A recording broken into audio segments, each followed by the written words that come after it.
The morning I met Kang Jisoo, I had flour on my uniform, $47 in my bank account, and a loan shark's deadline counting down somewhere in the back of my skull like a metronome. I wasn't supposed to be there. I was supposed to be at my actual job assistant instructor at a community gym on the west side of Seoul teaching kids how to fall without breaking their wrists. But my actual job paid actual nothing. And my father's debt to a man named Mr. Choi didn't care about my financial philosophy. 3 days, Mr. Choi had said that morning, standing in the doorway of the storage unit my father and I had been calling home for 6 weeks. His suit was expensive. His smile was worse. 3 days, Miss Ariana, and then your father stops being a problem I have to manage. He didn't say what that meant. He didn't have to. So, when a silver car pulled up outside the gym where I was teaching, and a woman in her 70s stepped out, wearing a silk hanbok, and the expression of someone who had never once in her life been told no, I didn't run. I listened. Her name was Mrs. Kang. She ran the Kang family's legitimate holdings, which included 3 Taekwondo academies, 2 hotels, a construction empire. And, though she didn't say this directly, and I would only understand it later, approximately 1/3 of the underground financial infrastructure of this city. She had just fired her grandson's 23rd coach. 23rd. I should have asked why the number was that high. I should have asked a lot of things. Instead, I heard the number she offered enough to clear my father's debt, cover 6 months of rent, and still leave something left over. And I said yes before she finished the sentence. His name is Kang Jisoo, she told me, folding her hands in her lap with the calm of someone describing the weather. He is 22 years old.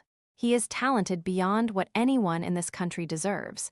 He has not competed in 8 months. He has destroyed 23 coaching arrangements. He lives in the family penthouse on the 41st floor of Kang Tower. She paused. You will also be living there. It is a condition of employment. The hours require proximity. I blinked. You want me to live with him? I want him to have no escape route from training, she said. Previous coaches commuted. He simply did not answer the door. This arrangement closes that option. I looked at the number she'd written on the card again. When do I start? Kang Tower is the kind of building that doesn't have a sign. It doesn't need one. Every person in Seoul knows what it is, and who it belongs to. The lobby has marble floors that cost more per square meter than my father borrowed in total. And the security staff look at you, the way chess pieces look at pawns, with professional acknowledgement and zero concern. I arrived with 1 duffel bag and a contract I had read 3 times on the subway. The contract was very specific. It ran to 11 pages.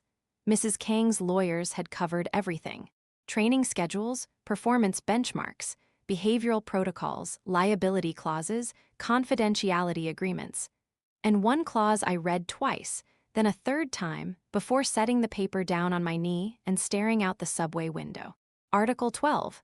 Any romantic, intimate, or personal entanglement between coach and student constitutes immediate contract breach. Penalty, full return of payment, plus 3 times the contracted fee. 3 times, I did the math. I couldn't afford to like him. Financially, literally, I couldn't afford it. The elevator opened directly into the penthouse. I stepped in. The doors closed behind me, and I had exactly 4 seconds to take in the space. Floor-to-ceiling windows, the city spread out 41 floors below furniture that looked like it belonged in a design museum before I heard it. Voices, more than one, male, laughing at something. I followed the sound to the main room. There were 4 of them, 3 I didn't recognize. Expensive clothes. The casual sprawl of young men who had never once had to think about a seat. And one, standing in the center, his back to me, holding what looked like a sparring paddle, using it to demonstrate something to his friends with the lazy confidence of someone performing for an audience he already knew loved him. Tall. Dark hair pushed back off his face, a jawline like somebody had made architectural decisions. He turned.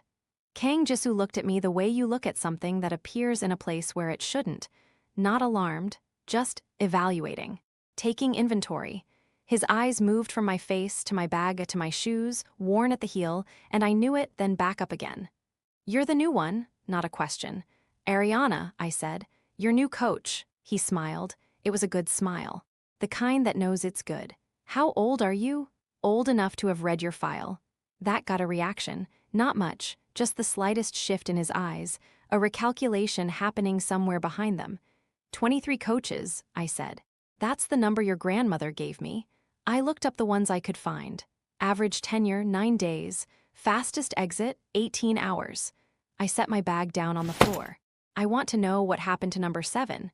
He lasted 6 weeks, longer than everyone else by a significant margin. What changed in week 7? Silence. One of his friends laughed under his breath.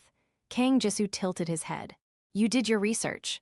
It's what competent people do. The smile again, but different this time. Not the performed one, something quieter. Something that was actually deciding something about me in real time. Coach 7 quit, he said, because I put superglue in his water bottle. I don't have a water bottle. I brought my own.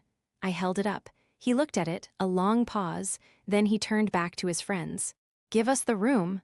They left. Not without exchanging the kind of look that said, this should be interesting. Then it was just us. The 41st floor, the city below, the afternoon light pouring through 40 feet of glass. Kang Jisoo crossed his arms. Now that I looked, he was already in training clothes. Actual gear. Meaning some part of him had expected today, or at least expected someone.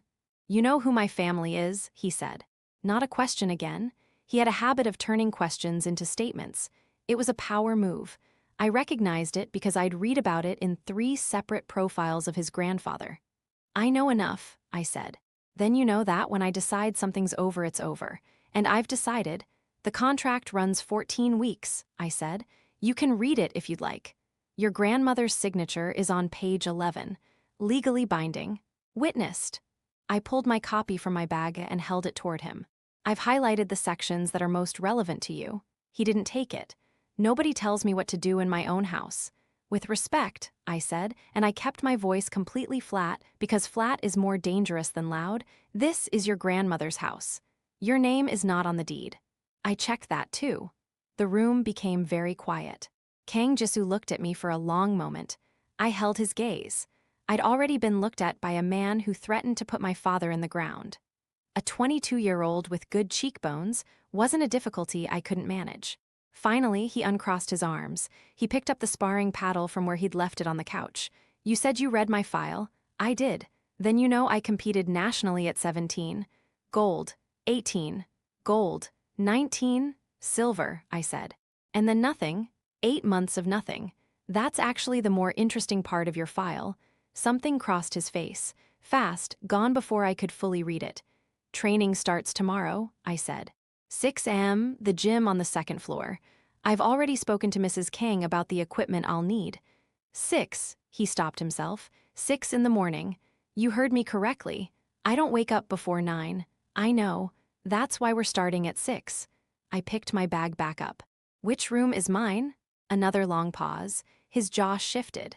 The beginning of something that wanted to become anger, being forced back down into something controlled.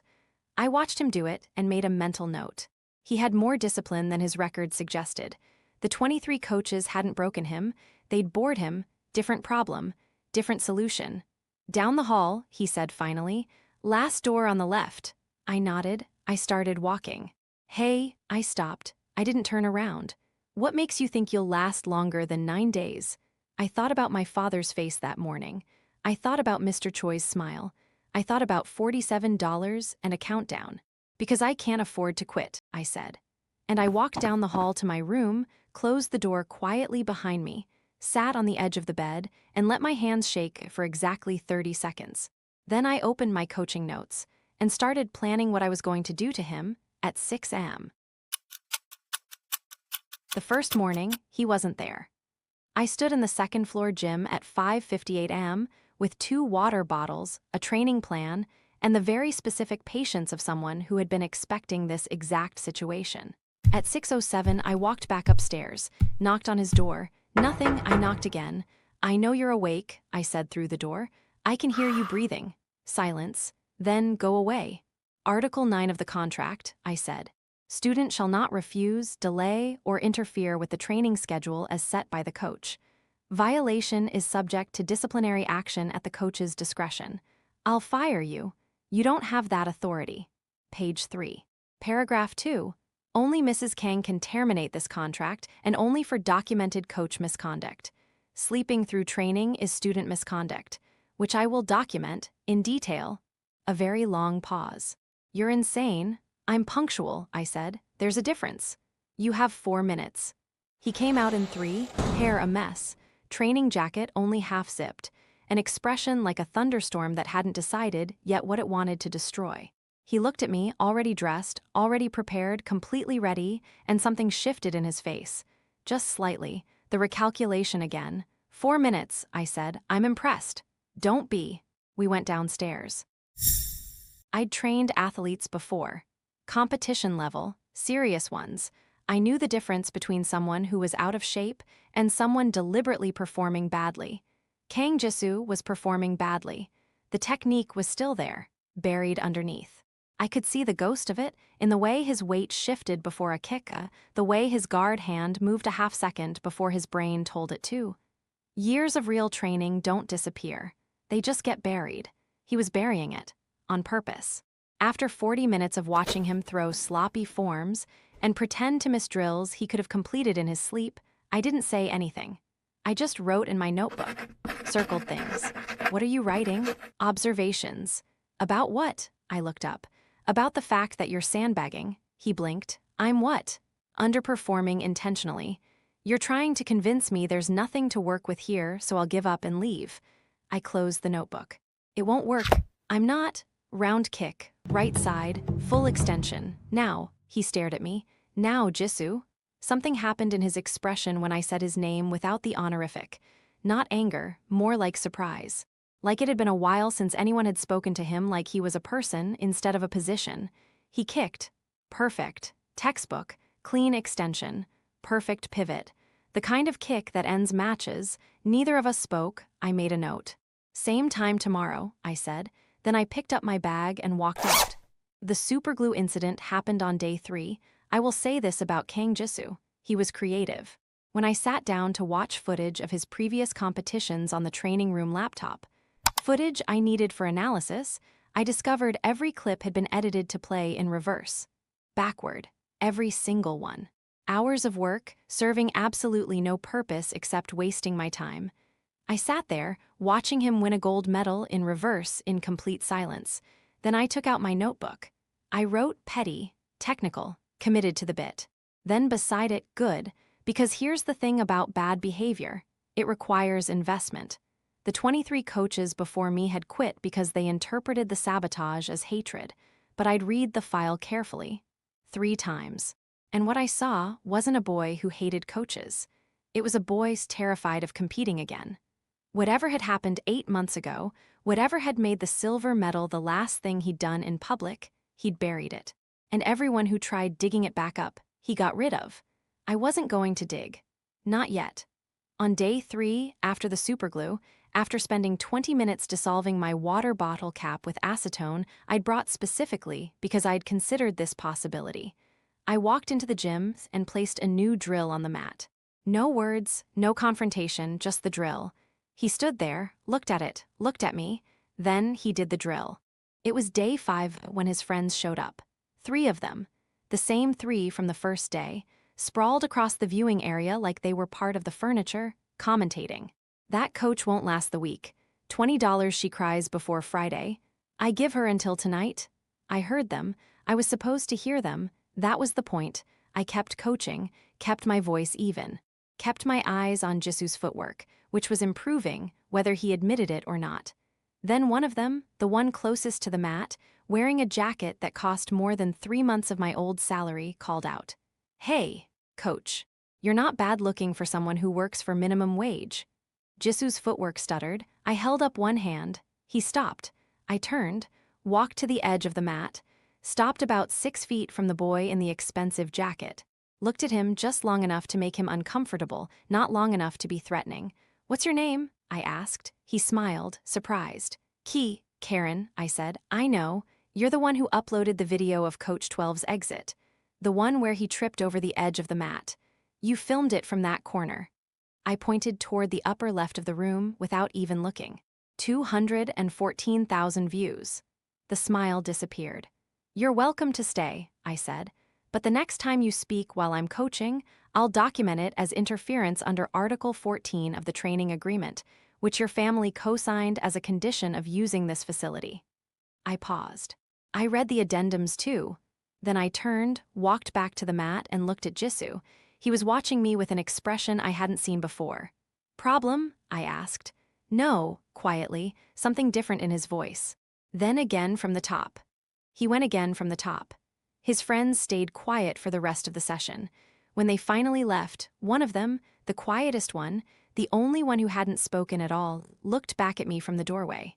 I didn't look away. He gave one small nod. Then he left. Night 5. 11 p.m. I was in the kitchen reviewing competition footage on my tablet when I heard him come in. He didn't say anything. He opened the refrigerator, stood there for a moment, then closed it again. You didn't eat dinner, I said, without looking up. I'm not hungry. You burned approximately 3,000 calories today. Your body disagrees. A pause. Then I heard him pull out a stool and sit at the other end of the counter. I kept watching the footage. The silver medal, he said. I didn't answer. I waited. 8 months ago. Regional semifinals. I pulled a ligament in the 3rd round. A pause, long enough that I thought he wasn't going to continue. I won anyway, competed through it, but the joint report came out a week later and the governing board flagged it as an undisclosed injury. Disqualified. I set my tablet down. Looked at him. He wasn't looking at me, just staring at the countertop. Silver became nothing, he said, technically, officially, because I didn't tell the medical staff before the match. Why didn't you? He looked up. There was something raw in his face, something he hadn't decided whether to hide yet. Because I was 18 points up, he said, and I wanted to win. The kitchen became very quiet. 41 floors below us, Seoul kept moving. Huge. Indifferent, that's not why the coaches keep quitting, I said. Is it? He looked at me. The coaches quit because you don't want to compete again. And you're afraid that if you train seriously, someone's going to expect you to. And if you compete again, there's a chance you lose. And after everything, after the disqualification, after 8 months, losing would mean it was all real. A very long silence. You've been doing this 5 days, he said. I read your file 3 times. And I've been watching you for 5 days. It doesn't take long when someone's actually showing you who they are, even when they think they're hiding it. Kang Jisoo looked at me across the kitchen counter. For the first time since I walked into this penthouse, he didn't look like a problem I needed to manage. He looked like someone who was very tired. Go eat something, I said. There's rice in the cooker. I made enough. He stood, got himself a bowl, sat back down at the counter. For a while he ate while I reviewed footage. Neither of us spoke. And for the first time in 5 days, it didn't feel like a negotiation. I didn't say anything about it. Neither did he. But something had shifted, small, real, and I made a note. Day 7 arrived with rain, and a problem I hadn't accounted for. Her name was Seo Yuna. She appeared at the penthouse at 9 in the morning, wearing a coat that probably had its own insurance policy, carrying 2 cups of coffee from a place that didn't have a sign outside, because the people who went there already knew where it was. She had the particular beauty of someone who had been told they were beautiful so consistently, and for so long that it had stopped being a compliment and simply become a fact about the world. Like gravity. She also had a keycard to the elevator. I found that out because I was coming out of the gym corridor at the exact moment the elevator doors opened. She stepped out, then stopped when she saw me. The same way you stop when you find something in a room where it shouldn't be. We looked at each other. You must be the new coach, she said. The word coach landed with a very specific weight, polite on the surface. Something underneath it that had already made a decision about me before I'd even spoken. Ariana, I said. Yuna, she smiled. A complete smile. Not a single millimeter of it reached her eyes. Jisoo mentioned you, did he? He said you were persistent. Another pause. He said it like it wasn't a compliment. She walked past me toward the main room, still holding both coffees. I stood in the corridor and noted 3 things. 1, she hadn't offered me the second coffee.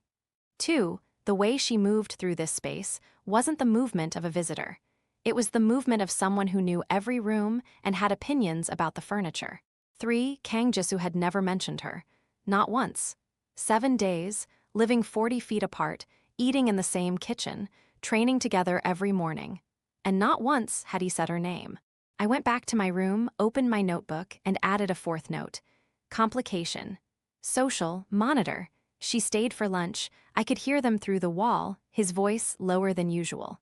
Doing the thing I'd noticed he always did when he was being careful, measuring every word, not saying everything. Her voice was easier to read. Clear. Polished. The voice of someone who knew exactly how to speak in rooms where every sentence would be interpreted correctly. At one point, she laughed at something he said. I focused on the training plan in front of me and deliberately didn't think about it. At 2:15, I knocked on the main room door. Training in 15 minutes. Silence. Then Yuna's voice. He has plans this afternoon. I opened the door. They were sitting together on the couch. She had her legs tucked underneath her. Comfortable. The way you're comfortable in a place you believe belongs to you. Jisoo watched me with that familiar evaluating expression, waiting to see what I'd do. The contract doesn't have a provision for social plans, I said. Training is at 2:30. Article 9. I looked only at him, not at her. 15 minutes. Yuna's smile didn't move. You're very dedicated. I'm employed, I said, then I closed the door.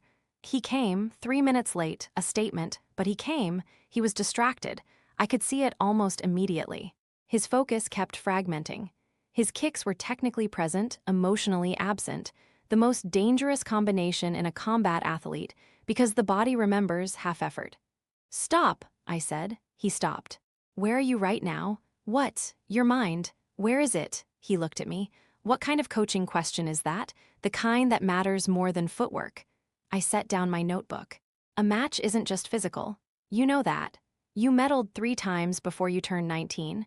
You know exactly what the mental side costs when you lose control of it. Something flickered across his face. So I'll ask again. Where are you? A long silence. He stared at the mat. Then finally, Yuna thinks I should retire. Officially. She thinks the disqualification was a sign that the competitive path isn't. He stopped himself. She's not wrong that the governing board won't make it easy for me to come back. I picked up my notebook, wrote something. What are you writing? That Yuna doesn't have a coaching certification. I looked up. And that we're going again from the top. He stared at me. She isn't wrong that it'll be hard, I said. She might even be right that it won't work. But that's a decision you make after you've actually tried. Not before. You haven't tried. You've spent months sabotaging every person who showed up to help you. That isn't failure. It's avoiding the question. The gym was silent. Again from the top. And this time, be in the room. He was. For the rest of that session, he was completely in the room. It was the best training we'd had. So far. Yuna was still there when we came upstairs. She was in the kitchen, tea already made. She looked at us, at the light sheen of sweat still on Jisoo's face, at the way he was standing now, more settled, more balanced, and something in her eyes made a small, quick calculation. Good session? She asked. Yes, Jisoo said. She turned to me. You must be very good at your job. I try, I said. It's interesting, she said, pouring tea with the same careful precision she used to choose her words, how quickly some people make themselves at home in places that aren't theirs. The kitchen became perfectly still. Yuna, Jisoo said, I'm just making an observation. Her voice stayed light. Friendly, the kind of friendly that's actually a locked door painted to look open. It must be a difficult position. Living in someone else's home. Coaching someone else's, a pause. Life path, I looked at her. I let the silence sit, exactly as long as it needed to.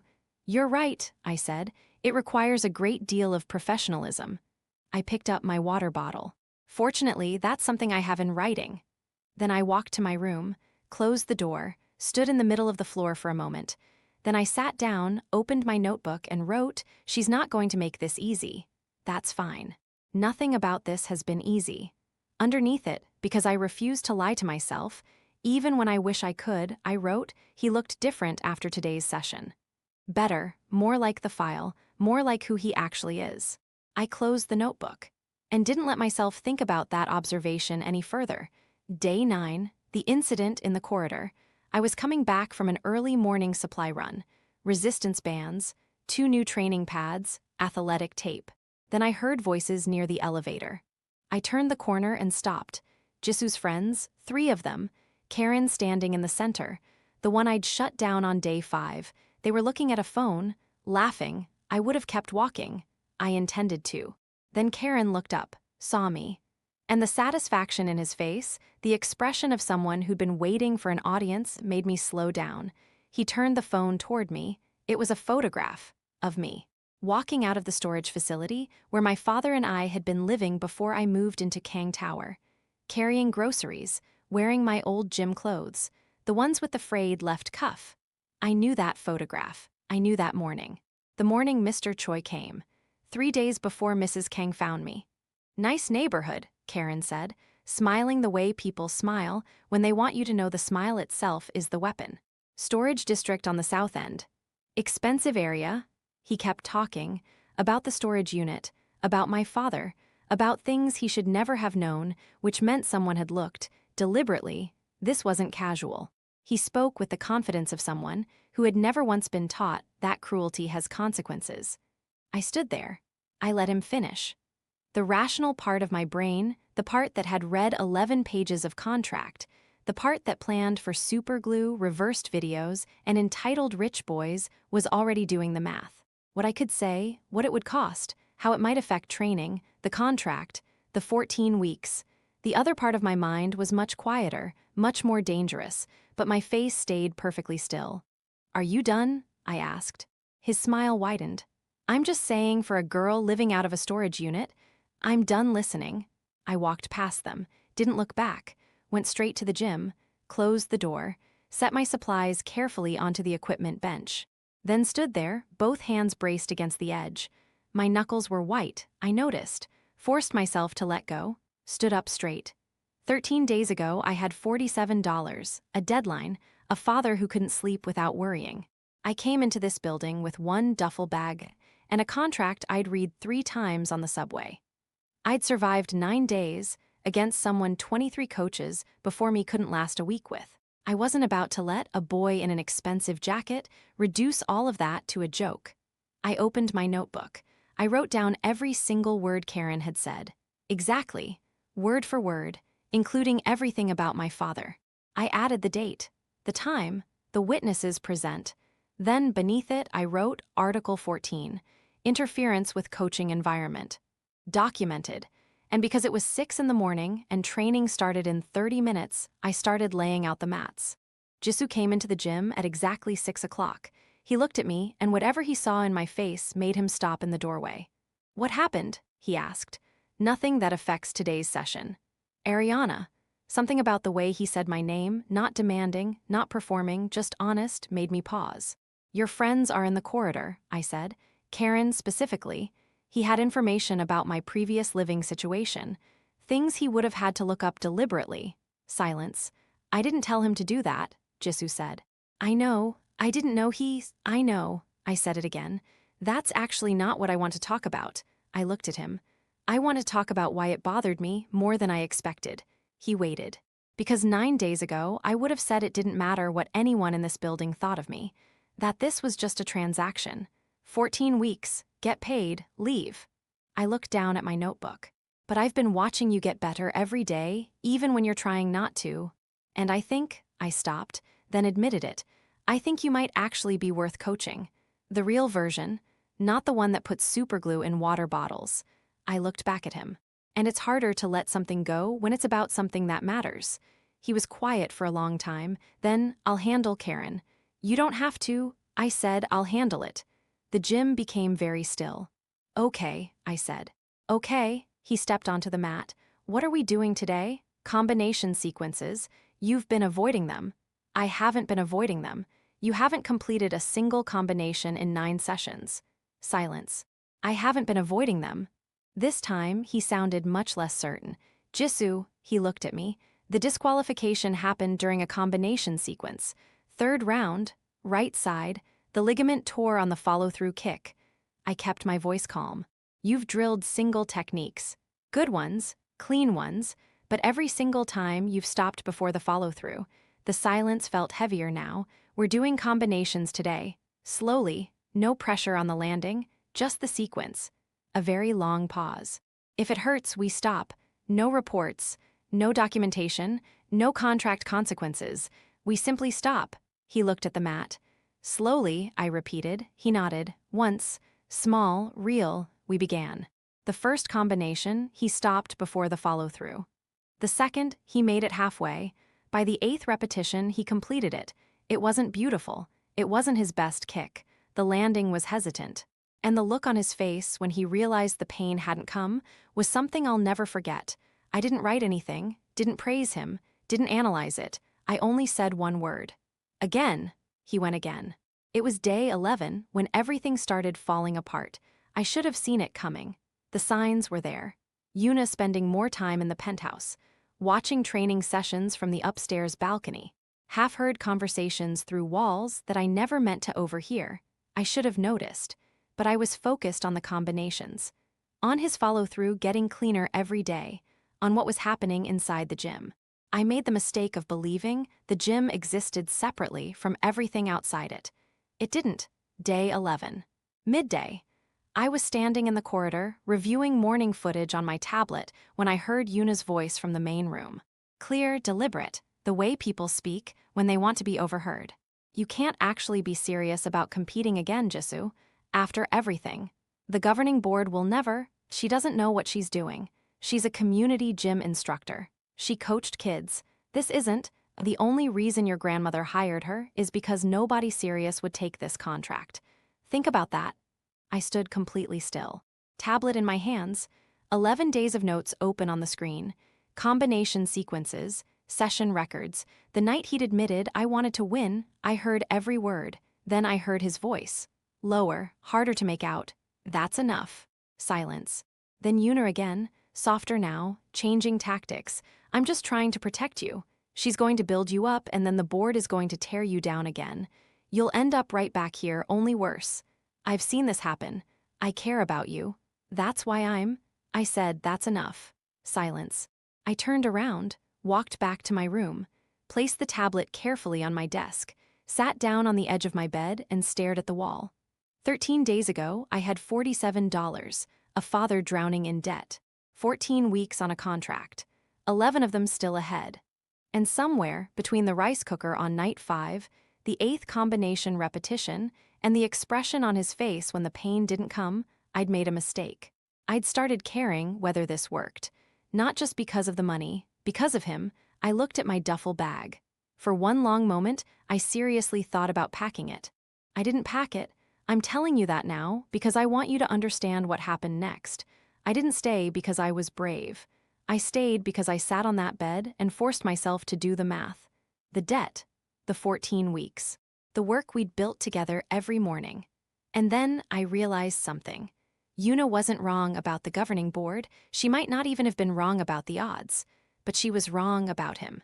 And I had 11 days of documentation proving it. I stood up, picked up my notebook, walked back down the corridor, unlocked the gym, started laying out the mats for afternoon training. He arrived, right on time. The moment he stepped through the door, I knew. He knew I'd heard everything. I looked at him, said nothing about it. Combinations, I said. Full speed today. Something moved across his face. Full speed, he repeated. You're ready? A pause. Longer than it needed to be. You're not going to ask about. No, I shook my head. Not today. Today, we train. He walked onto the mat.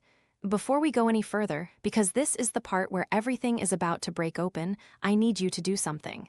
If you've stayed with this story this long, if you've watched Ariana hold her ground through 11 days of superglue, social warfare, corridor ambushes, and still show up every single afternoon, subscribe right now. What happens next is the moment the entire building changes, and you don't want to discover this channel after it's already happened. The afternoon session was the best we'd ever had. Full-speed combinations, clean landings. 3 complete sequences in a row without even the slightest hesitation on the follow-through. I stood at the edge of the mat, notebook in my hand, and for once, I wasn't writing anything. Because there was nothing left to record except one simple truth. It was working. It was actually working. The person standing in front of me wasn't the man who'd put superglue in a coach's water bottle. He was someone else. Sharper. More disciplined. More honest. He was the athlete in the file. The 17-year-old who'd won national gold before anyone thought he should. I didn't tell him any of that. I simply said, again. He went again. Then the gym door opened. Yuna, she didn't knock. She walked in the way people enter rooms they've already decided belong to them, without asking, with complete confidence. Jisoo, her voice echoed through the gym. There's a call. The Kang family lawyer. It's about the governing board petition your grandmother filed. He stopped, looked at her. I took the call, she continued. They need a decision today, whether you're formally withdrawing from the competition registry or requesting reinstatement. She paused. I told them I'd have an answer within the hour. The gym fell silent. I looked at him. He was staring at her. You told them you'd have an answer, he said slowly. On your behalf, she answered. I thought, on my behalf. Silence. I'm your girlfriend, Jisoo. I'm trying to. You don't make decisions on my behalf. She blinked. Something cracked. Tiny, almost invisible, but it cracked. I'll call them back, he said. Myself, give me 20 minutes. The session isn't finished, I said. Both of them turned toward me. My voice stayed perfectly level. You have 23 minutes of training remaining. The governing board office stays open until 6. The call can wait. Silence. The kind sharp enough to cut. Yuna looked at me, not smiling, not angry, something colder. Then she looked back at him. He looked at me. 23 minutes, he said. Then he turned, walked back onto the mat, reset his stance, and waited. I called the next combination. He executed it perfectly. When I finally looked toward the doorway again, Yuna was gone. After the session, he made the call himself. I was standing in the corridor. When he came out of his room, phone in his hand, his face settled in the way people look after they've already made the decision. He looked at me. I'm requesting reinstatement. I nodded. The board will probably reject it. Probably. It might not work. It might not. He studied me. You're not going to tell me it'll definitely work. I don't know if it'll definitely work. I know you're better than you were 11 days ago. I know you're better than your file suggested. And I know the only way to answer whether it works is by trying. Not by letting somebody else make the decision before you even pick up the phone. He lowered his eyes. Then looked back up. My grandfather built this company by taking losses. My grandmother always says that. He believed taking a loss meant you'd actually tried. He said the only unforgivable thing was never trying. I didn't interrupt. She hired you because she believed you were the only person who'd stay long enough to make me try. He smiled just a little. I've been thinking about that since day one. And I think she was right. A quieter smile now. The real one, I think she usually is. He lifted the phone. I'm making the call. I know, and he made it. The governing board said no. A formal letter. 3 paragraphs. Professional. Final. Written in the kind of language designed to leave absolutely no room for appeal. Reinstatement denied, pending a 12-month behavioral review period, during which Kang Jisoo would remain ineligible for sanctioned competition. 12 months. He read the letter at the kitchen counter on a Thursday morning. I sat across from him, coffee untouched. He read it once, then again, folded it, set it down, picked up his cup. Okay, I looked at him. Okay, he repeated. Quieter this time, not pretending, just accepting the impact. We keep training, I said. He looked back at the letter. The contract is only 14 weeks. That's not 12 months. No, it isn't. Silence. Your grandmother can extend it, if both parties agree. He looked at me, something moving behind his eyes that I was beginning to recognize. You'd stay? The work isn't finished. He looked down again, folded the letter neatly, moved it aside, picked up his coffee. 6 a.m. tomorrow? 6 a.m. What I didn't know was that Yuna had already read the letter. I found out 4 days later, from the building's front desk manager, Mrs. O. A quiet woman who'd managed the lobby for 11 years and who had apparently decided, somewhere over the past couple of weeks, that she liked me. She mentioned it casually. The way people mention something casually when they want you to know without officially being the one who told you. The letter had arrived at the concierge desk. Standard procedure. Yuna happened to be in the lobby. She signed for it. She took it upstairs. 40 minutes before she handed it to Jisoo. 40 minutes, I thought about that. About everything someone could do with 40 minutes. Phone calls, messages, warnings, arrangements. I went back to my room. Sat quietly for a while, then opened my notebook, recorded the date, the time, Mrs. O's statement. Added it to the file I'd been building since day one, not because I'd expected to need it, Because people who read contracts carefully also keep records carefully. The competition invitation arrived on day 17, not a sanctioned tournament, a private invitational. Closed, invitation only. Organized by 3 of Seoul's oldest martial arts families. Outside the governing board's authority. The kind of competition that never appeared in public records because it didn't need to. Mrs. Kang sent it directly to me. Not through the household, not through Jisoo. A single envelope, my name written on it in her own handwriting, waiting on the kitchen counter at 6 in the morning before anyone else was awake. Inside one invitation. One handwritten note. This is the door. Whether he walks through it is his choice, but he needs to know it's there.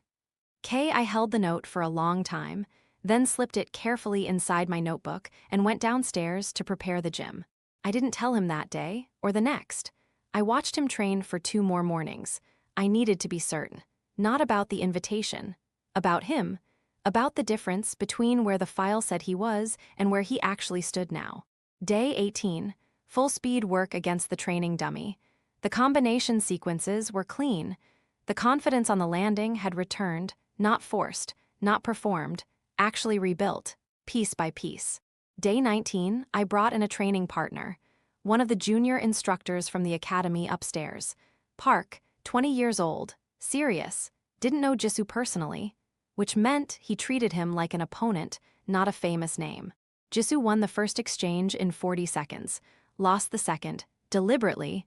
I watched him ease back right before scoring, testing, recalibrating, then he won the third, the fourth, the fifth. When it was over, Park shook his hand with the expression of someone who had honestly underestimated him. That evening, I placed the invitation on the kitchen counter. He stared at it for a long time. Private invitational, outside the board's jurisdiction. Your suspension doesn't apply. He picked it up, read every line, then set it back down. 4 weeks. Yes, that's fast. You're ready. He looked at me. How do you know? Because I've watched you every single day for 19 days. I know the difference between someone who's almost ready and someone who's ready but afraid. You're the second one. Silence. If I compete and I lose, then you compete and you lose. That's recoverable. I held his eyes. Not competing isn't. He looked down at the invitation again. My grandmother sent this. Yes, she's been planning this. She's been hoping. There's a difference. A smile, small, real, the quiet one. 4 weeks. 4 weeks. Okay? This time, when he said it, he wasn't accepting something. He was choosing it. Yuna found out on day 21. I don't know how. I never told anyone outside the building. Jisoo didn't tell anyone. Mrs. Kang's household operated with the kind of discretion that had been perfected over decades. But somehow, Yuna found out, and when she did, she didn't come to me. She went somewhere else entirely. Day 22, morning training. We were 40 minutes into the session. Focused. Sharp. The kind of practice that builds on itself. Then my phone vibrated. I ignored it. It vibrated again. I silenced it. The third time Jisoo looked over. Just check it. I did. A message. From a number I didn't recognize, just a link. I opened it. A public social media post. Already spreading. Already collecting comments, shares, attention. It contained 2 things. The first was the photograph. The same photograph Karen had shown me in the corridor. Me walking out of the storage facility. Except this one was clearer. Closer. Taken by someone who had been waiting for exactly that moment. Below it, a caption. It named me, named my father, named the storage facility. Described the debt. Described our situation with the casual cruelty of people pretending they're simply sharing information. The second was a screenshot, supposedly leaked, claiming Mrs. Kang had hired an unqualified coach as a publicity stunt, claiming my coaching wasn't legitimate, claiming Jisoo's return was being staged for appearances. It even named the private invitational by name. Information that had never been made public. I stared at the screen, then slowly placed my phone face down on the bench. What is it? Jisoo asked. I considered lying, finishing the session first, protecting his focus. Instead, I handed him the phone. He read it. The gym was silent. I watched something change in his face. Not anger, not disappointment. Recognition. The look of someone realizing that a person they trusted had done something that couldn't be taken back. The invitational, his voice was quiet. She's the only person outside this house who knew. He handed the phone back, stood completely still. Then, who did she send it to? It's public. It's been online for 40 minutes. 3 sports commentary accounts have already reposted it. He nodded. Very slowly, I need 20 minutes. The session? I know. He was already walking toward the door. 20 minutes. He left. I stayed, alone in the gym, looking at the mats, thinking about 19 training sessions, combination drills, kitchen conversations, the expression on his face, the first time he completed the follow-through without pain. I opened my notebook, turned to the section titled Article 14 and Related Documentation. Then I started writing. He came back 18 minutes later. His face was different. Not calm, clear, there's a difference. Calm can be forced. Clear means the decision has already been made. Done, he said. With Yuna. He walked to the center of the mat, set his stance. Are we finishing the session? I looked at him. Yes. Then let's finish it. So we did. The post disappeared 6 hours later. I don't know exactly what Mrs. Kang's legal team said, or who they called. I only know they'd been protecting this family's interests for 30 years. Every account that shared the post deleted it. The original vanished. The phone number that sent me the link was disconnected. Karen, whose name had already been sitting in my notebook since day 9, never appeared at the penthouse again. I didn't need to witness what happened. I only needed to see the result.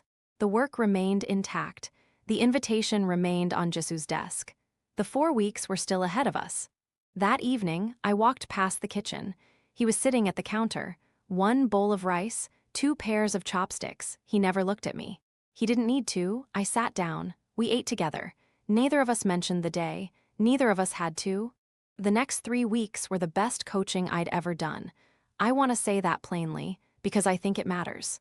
I've coached in community gyms, schools with broken equipment, programs with no funding, talented kids who never had opportunities, adults with opportunities but no discipline.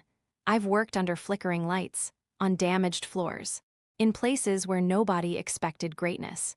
But those 3 weeks before the invitational were the best work of my life. Not because of the equipment, not because of Kang Tower, because of what was happening on that mat. Jisoo was finally all in. No sabotage, no pretending, no sandbagging. Just a 22-year-old athlete working every morning like he was trying to earn something back. Not from the governing board, not from the public, not from anyone else's opinion. From himself, I pushed him, he pushed back. We argued about technique, timing, recovery, the productive arguments of 2 people who both cared enough to be right. Eventually, he started bringing his own notes, corrections he'd spotted while reviewing footage together, questions that were sometimes better than my answers. Day 31. He landed a full-speed combination sequence that I described in my notebook using a word I almost never use. Exceptional. Not exceptional for a comeback, just exceptional. I handed him the notebook. He read it. Then looked at me. You don't usually write things like that. I write accurate things, I shrugged. Sometimes accurate things are positive. He smiled, looked down at the page again, then quietly asked, what happens after the invitational? I looked at my notebook, then back at him. That depends on the invitational. And if it goes well, you'll have a real competitive record again, something outside the governing board's shadow. A place to begin rebuilding your reinstatement case. I held his eyes. It won't be quick, it won't be simple, but it'll be real. A quiet pause. And you? I looked down again. The contract runs another 3 weeks after the invitational. He was quiet. Then, and if I asked you to extend it? The kitchen seemed smaller somehow. I closed the notebook. Ask me after the invitational. He studied my face. Then nodded once. Fair. The morning of the invitational, I woke up at 5. Habit, checklist, gear, tape, documentation. The routine we'd built together over the last few weeks, designed specifically for how his mind worked before competition. At 5:45, I knocked on his door. I'm awake. Good, eat something light, we leave in an hour. A pause, then Ariana. Yeah, thank you. I stood outside his door for a second longer. Don't thank me yet. A A tiny smile crept into my voice. Win first. A quiet laugh answered from inside, real, soft, the kind I'd only started hearing recently. I went to finish packing the gear bag. The venue sat in the southern part of Seoul. Private, immaculate, the kind of place maintained by people who genuinely respected martial arts. 12 competitors, invitation only, no cameras, no media, no governing board observers. Just coaches, families, officials, and the mat. I sat in the preparation area, watching Jisoo warm up, watching him move through every drill exactly the way we'd practiced. I found myself thinking about $47, about a storage unit, about a woman in a silk hanbok who'd arrived outside a community gym and completely changed my life. I remembered the superglue, the reversed competition videos, the night he'd quietly admitted, I wanted to win. As though wanting something was something to be ashamed of, I remembered day 31, that combination sequence. Exceptional. He looked across the room at me, just once. I didn't smile, didn't encourage him, didn't reassure him. I simply stayed present, level, steady. He nodded, then returned to warming up. He won his first match in under 2 minutes. Clean, precise. Every combination working exactly the way we'd built it. Every landing confident, automatic. Second match was much harder, longer. He went into overtime. 40 seconds remaining, down by 1 point. Those are the moments that reveal who someone really is. I didn't move. I simply watched. He scored once, then again. Won the match on the final exchange. When he walked back, he was breathing hard, but there was something different in his eyes. Not relief, confirmation, as if he'd finally answered a question he'd been asking himself for 8 months. He looked at me. Third round in 20 minutes, he laughed, a full laugh this time. Yes, coach. He won the invitational. I want to say it simply, because simple things sometimes deserve simple words. Kang Jisoo, 22 years old, 8 months away from competition, officially disqualified, restricted by the governing board. Won every match, clean bracket. The final by 3 points against a competitor 6 years older who'd been competing continuously the entire time. When it was over, he stood alone in the center of the mat. He looked down at his hands, then slowly looked up. Not toward the audience, not toward the officials, toward me. I was standing near the preparation area, notebook in my hand, out of habit, but I wasn't writing anymore. I was simply watching. He crossed the floor, stopped in front of me. Well, I opened the notebook, turned to a page I'd written 3 days earlier. The morning I'd finally realized he was ready, I held it out. He read the sentence. He's going to win. Not because the outcome is certain, because he stopped needing it to be. He stayed silent for a long moment, then gently took the notebook, wrote something underneath my words, handed it back. I looked down. In his handwriting, ask me about extending the contract. Don't make me wait. I looked up. He was watching me. You just won an invitational. I smiled faintly. You might want to let this be its own moment. I am. His quiet smile appeared. I'm also asking about the contract. The preparation area was nearly empty now. Officials had stepped outside. His grandmother's driver waited somewhere down the corridor. Just us, the mat, and 33 days of work that had become something I no longer had a professional name for. 3 weeks. I met his eyes. To extend, to decide. I shook my head. You have a competitive record again, a reinstatement case, a future to figure out. Then more quietly, so do I, he read my face carefully. The same way he'd been learning to read it since the first week. You've taken care of your father's debt. Mrs. Kang paid everything on day 14, part of the contract. You have somewhere to live. I'm working on it. A pause. You could stay, I blinked. The penthouse has 7 rooms, I'm only using 2. I smiled despite myself. That wouldn't be a professional arrangement. I'm not talking about a professional arrangement. He said it plainly.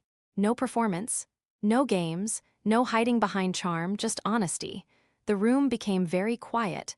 I looked at the notebook, at his handwriting beneath mine. I thought about the thank you through the bedroom door, the extra pair of chopsticks, the 8th repetition when the pain never came. 3 weeks. I said it again. 3 weeks. He nodded. And during those 3 weeks, you are absolutely forbidden from putting superglue into anything. That quiet smile returned. No promises. Jisoo, Fine, he laughed, no superglue, a beat.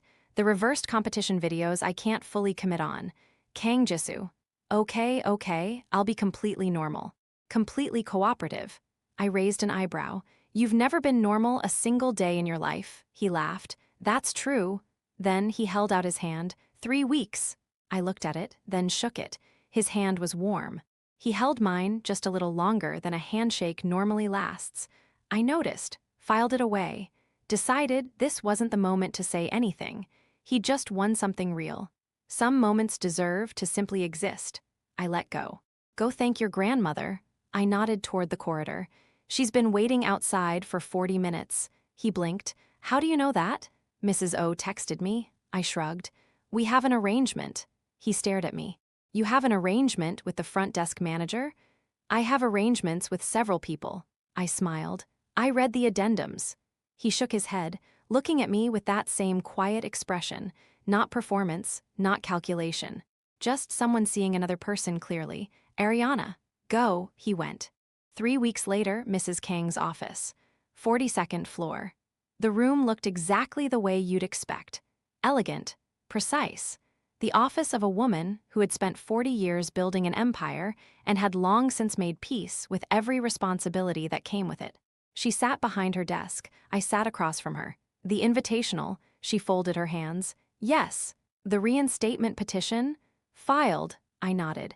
His legal team submitted everything the following week. The invitational results were included.